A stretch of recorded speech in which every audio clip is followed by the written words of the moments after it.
talking about school lately. At my age, most humans are finishing up their final year of high school. But in all likelihood, I'll be getting homeschooled.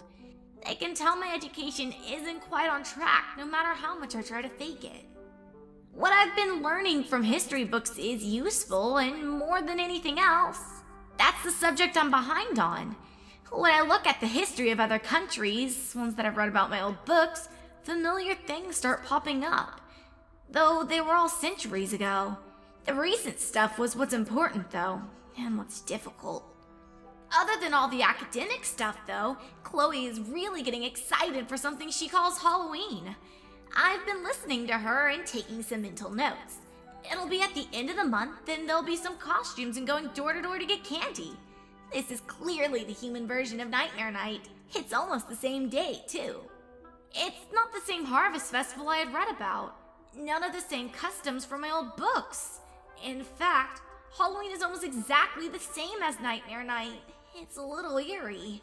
Though, it certainly can't be in honor of Nightmare Moon, could it? Chloe heard that story, but didn't talk about any connections to the upcoming holiday. Whatever humans did this for, I figure I'll figure it out more once the day finally rolls around. And after fall, it'll be winter, and I'll get to experience another human holiday, Christmas. I remember how exciting and colorful Camelot got around Hearthwarming Eve, and I wonder how humans in Philadelphia celebrate their winter holidays. This city is bigger, maybe their celebration would be too. And then it'll be New Year, and I'll go through winter and spring and the next summer with my human family. It's getting a lot easier to fit in as each day goes by. Soon, I'll be just like any other human. It had started out pretty much like any other morning in the Macleod household. When Lyra woke up, she could hear the faint sound of her father typing on the computer in his study down the hall. She got dressed in a t-shirt and jeans and headed downstairs for some breakfast. Eventually, Chloe came downstairs, got a quick bowl of cereal, and sat down across from Lyra. They talked a little while, not always about Equestria either. As Lyra had hoped, those stories had just gotten her sister to open up to her. She also told Lyra about her school lessons and the new friends she made in class. Will you take me out trick-or-treating? That's the candy part, isn't it? Obviously. Of course. That's my favorite. All right, Chloe, are you all ready? Yeah. I'll see you later, Lyra. She watched them head out the front door together as she finished her breakfast. The school was out pretty far away. Apparently there was some kind of long yellow car that took most of the kids, called a bus, but it didn't come out to the houses near theirs. That's why their dad always had to drive her to school. It's weird how far away the schoolhouse is. Back in Ponyville, no! Lyra shook her head. I have to stop being reminded of that at every little thing! I hate to admit it, since I love being a human so much, but am I getting homesick? Did they leave already? They just walked out the door. Good. I'm going to head out to the store for a few things. Do you want me to pick anything up for you? Some more of those, what were they? Pop-Tarts! Anything else? No, that's pretty much it. Oh, and maybe some apples too. Okay. I'll be back soon. Once she was alone, Lyra stretched herself out on the couch and wondered what she would do for the rest of today. The television was there, but she'd never really gotten into the habit of watching it. A couple times she had watched movies with her family, which were like entire human plays that took place in there. They used magic a few times, but her mom commented on it and called them special effects. For the most part, her family wasn't as addicted to the glowing screen as Audrey was. She messed with her phone a little bit. There was music on it now. She considered rereading something. The last few books she had purchased had been devoured in the past couple of weeks. She was already filling up a shelf in her room with her collection, and it easily exceeded her old collection of human research that she had left back in Equestria. That's it! I'll take a walk and go to the bookstore again. It's still early morning on a weekday, so Monica should probably be working. Lyra grabbed a pen and paper and wrote a quick note, just in case she was gone longer than she expected. Of course, her parents could always call her, but she could tell they got uneasy if she left for a long time and didn't say anything. It was understandable, considering what they'd been through. She found her jacket in the hall closet and slipped it on. The weather was already getting pretty chilly. She left a note on the kitchen table, checked that all the doors were safely locked, and stood in front of the front door. One last thing. Lyra held her phone in one hand, with the cord and the earbuds draped in the other. She poked and slid her fingers around on the screen to open up the music. Her dad had shown her this. The triangle meant play. A quiet, crackly sound could be heard from the tiny speakers. Not sure what to expect, she slowly inserted one of them into her ear, finding the right place to lodge it in place. And, unexpectedly, the music was now coming through her ears as clear as if the band was right in front of her. Testing it, she took it out, pulling it away from herself. It was still barely audible, but once she put it up close, the sound was perfect. Even better than the stereo that she'd used at Audrey's house. She put the other earbud in right away, and it was like all the other sounds around her just vanished. This was wonderful. The song was a familiar one, Highway to Hell, a song she had played with Randall's band. With the music playing inside her own head, it seemed, she headed out the door. Her usual route went through the woods around her house, through some other neighborhoods, and into the downtown area where the bookstore was. Lyra had been meaning to explore the town, check out some of the other locations around there. Maybe she would do that today. A car drove past. She hardly heard it through the heavy beats of the music pumping directly into her ears. She watched it as it went past, checking to see if it was her dad coming back from the school, but it wasn't either of the parents' cars. After it went by, she was left alone again. The music really did enhance what would otherwise be a boring, uneventful walk. There were rarely any other humans out here, either on foot or in vehicles. She stared up. The woods were looking different this time of year. The leaves were starting to change colors and there was a thin covering of them on the road. No doubt they had been shaken off by the cars driving through. She wondered if there would be a running of the leaves to make sure the others fell off before it was time for winter.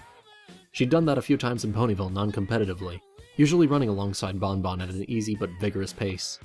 It did kind of look like Whitetail Woods out here. If it weren't for the human road going through here, and that single car that had driven past a few minutes ago, Lyra would have thought she was back there. She let those thoughts clear away for the time being. Lyra stared up at the oranges and browns above her, enjoying the music coming through her ears. It made her want to get out her guitar and learn some new songs. Maybe after she came back from visiting. Enjoying your walk, heartstrings? The sudden voice, unexpected and perfectly clear, had made her stop. She spun around, expecting to see someone behind her, but oddly enough, she was still alone. All she could hear was her music anyway. The earbuds blocked out just about everything else. You're getting along quite well on just two legs, I see. Like any other human. You really are one of them, aren't you? Whoever he was, he'd called her heartstrings. And the voice was coming through her headphones. Lyra yanked them out of her ears. She was frozen in place, staring at her phone, but she knew it wasn't really coming from that. No, it had just been a trick. She knew this voice. Even if she didn't quite remember what had happened the last time he appeared, she knew enough. I just wanted to stop by and offer my most sincere gratitude.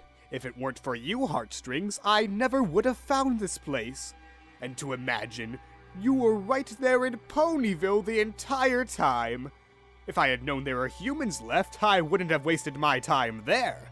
No, humans are far more fun. The voice was coming from nowhere. At the same time, it was all around her. Everything was oddly still. I'm rather fond of humans myself. I suppose we have that much in common, you and me. All that technology, right? And their hands they use it with? Now it sounded like he was behind her, but when she spun around to face him, nothing. Just more empty road. Where are you? Oh, I'm exactly where I want to be. Here in the human world. Can you imagine? A separate world filled with millions of humans, and it's been right next door all along. That's right. He's in the human world. That definitely isn't good. But for some reason, all I can think about is the bookstore downtown. You're really quite a lot of fun, you humans. And just look at how amazing this world is. Leave you alone for a couple thousand years, and you accomplish all of this. How did you get here? How did you find me? What are you doing? Oh, I think you know exactly what I'm planning. You see, I've been terribly bored like you couldn't even imagine. I've been in need of some good old-fashioned chaos. Or, my mistake. The humans here have all new ways to create chaos. Oh, I do look forward to this. I really mean that. She gritted her teeth. The voice seemed to come from nowhere, but it was all around her. The movement through the trees. That was just the wind, wasn't it? A few scattered leaves fell down in front of her. There's more to humans than that. I've been studying than us. From the looks of things, you've all made quite enough chaos without my help. We'll see about that. The voice sounded like he was right behind her now, but she was still alone. Or was she? Was this really happening? It couldn't be. Well, I didn't plan to visit you for long. Just long enough to drop by and leave you with something. You see, there's a whole world of humans out there waiting for me, and let's just say you'll be happier if you're not one of them. She felt something brush the top of her head. Her hand shot up, but it had already passed her by. Her knees went weak. Things were going blurry. Do you realize that there are billions of you in this world? Not thousands, not even millions. I could find millions of you in just one city. And it's not too far from here, is it? The last thing she saw was Discord's grinning face in front of her. Like I said, Heartstrings, my sincerest thanks for your help.